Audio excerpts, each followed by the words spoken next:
미국 중간선거는 공화당의 완승으로 막이 내렸습니다. 야당인 공화당이 연방 상원과 하원 선거에서 일제히 과반 의석을 확보한 건데요. 네, 이에 따라 미국의 정치 지형은 여소야대로 재편됐습니다. 워싱턴에서 김범현 특파원입니다.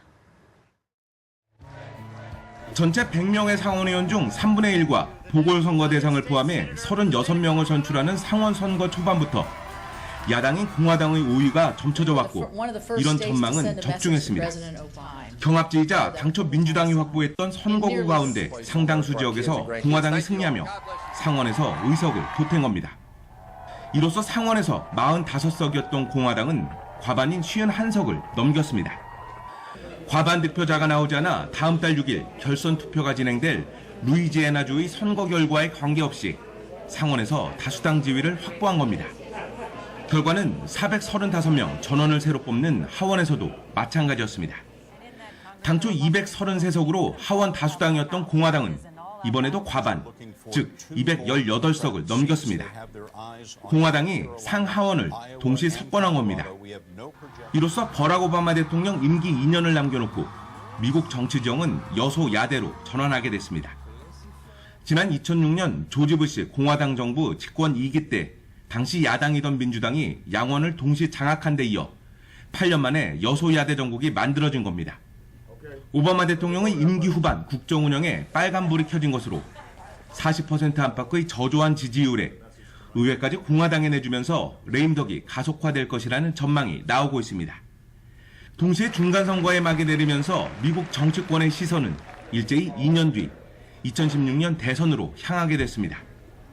당장 중간선거를 승리로 이끈 공화당이 유리한 고지를 선점한 반면 민주당은 지도부 책임론 등 경랑에 휩싸일 것으로 예상됩니다. 워싱턴에서 뉴스와이 김범현입니다. 미국 중간선거에서 민주당의 패배는 버락 오바마 대통령의 패배로도 받아들여집니다. 오바마 대통령의 레임덕이 가속화할 것으로 보이는데요. 네, 대신 차기 대권 경쟁에 막이 오를 것으로 예상됩니다. 워싱턴에서 시민성 특파원입니다.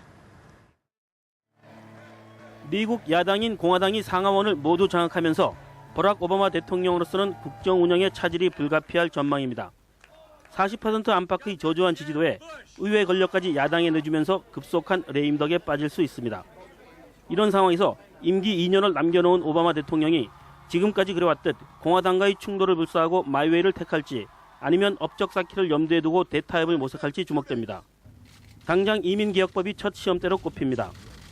오바마 대통령은 중간선거 결과와 관계없이 이민개혁에 관한 행정명령을 발동하겠다는 의지를 밝혀온 반면 공화당은 수용할 수 없다고 맞서고 있기 때문입니다. 온실가스 규제, 최저임금 인상 등 오바마 대통령과 공화당의 충돌 지점은 적지 않아 살얼음판 정국은 계속될 수 있습니다. 이렇게 오바마 대통령이 파국이냐 타협이냐의 갈림길에 선 것과 달리 미국의 차기 대권을 노린 잠룡들의 레이스는 이제부터 시작될 전망입니다. 예비 대권 주자들은 이미 중간선거에서 워밍업을 한 상태입니다. 민주당의 힐러리 클린턴 전 국무장관과 조 바이든 부통령, 엘리자베스 워런 상원의원 등이 지원 주세에 열을 올렸고 공화당에서는 밋 롬니 전 매사추세츠 주지사, 조지 부시 전 대통령의 동생인 잽 부시 전 플로리다 주지사, 크리스 크리스티 뉴저지 주지사 등이 종횡무진했습니다. 중간선거가 끝남과 동시에 2016년 대권을 향한 경쟁이 막이 오른 모양새입니다. 워싱턴에서 연합뉴스 시민성입니다. 미국 중간선거 결과에 관심이 모아지는 것은 여소야대라는 새로운 권력 지형이 미국의 한반도 정책에 영향을 미칠 수도 있기 때문일 텐데요. 네, 일단 전반적으로 큰 변화는 없을 거라는 게 대체적인 관측입니다. 이 부분은 워싱턴 김세진 특파원이 짚어봤습니다. 그동안 미국의 한반도 정책에 있어 여당인 민주당과 야당인 공화당은 어느 정도 공감대를 형성해왔다고 해도 과언이 아닙니다.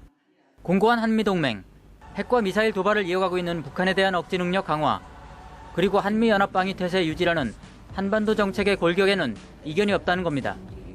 따라서 여소야대를 낳은 이번 중간선거 이후에도 미국의 한반도 정책만큼은 큰 변화가 없을 것이라는 게 워싱턴 외교가의 전반적인 관측입니다.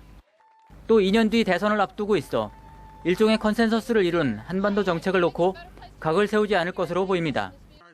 다만 공화당이 의회를 장악하면서 미세 조정 가능성은 열려 있습니다. 우선 대북 정책에 있어 공화당 인사들이 주도해온 대북 제재 법안이나 전통적인 보수 어젠다인 북한 인권 문제가 더욱 크게 부각될 수 있다는 겁니다. 문제는 정책을 집행하는 버락 오바마 행정부가 임기 말년에 한반도 정세의 불안정성을 감수하며 공화당의 입맛대로 움직일지입니다. 한 외교 소식통은 오바마 행정부가 지난 6년간 유지해온 대북정책 기조를 임기 말에 뒤집기보다는 일관된 대북정책을 유지했다는 것을 업적으로 남길 가능성이 있다고 내다봤습니다. 다만 북한에 억류된 미국인 2명의 신병 처리 문제가 앞으로 북미 대화를 포함해 미국의 대북정책의 변수로 자리매김할 것이라는 전망이 적지 않습니다. 워싱턴에서 연합뉴스 김세진입니다.